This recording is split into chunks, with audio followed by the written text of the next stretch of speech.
Hey guys, in this video I'm showing you how to get more credits fast in Honkai, Star Rail, so you can buy upgrades, relics, and keep your team strong without slowing down. First off, complete daily missions. These give a solid amount of credits every time you log in and finish them. Next, clear assignments regularly.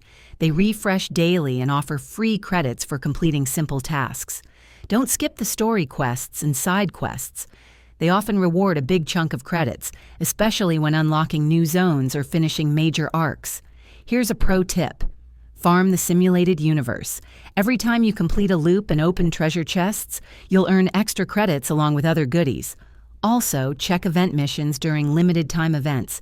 Many of them include credit rewards for completing specific challenges. So should you feel stuck with low credits? Not anymore.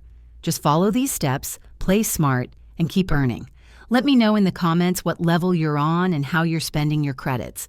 And if you found this helpful, hit like and subscribe.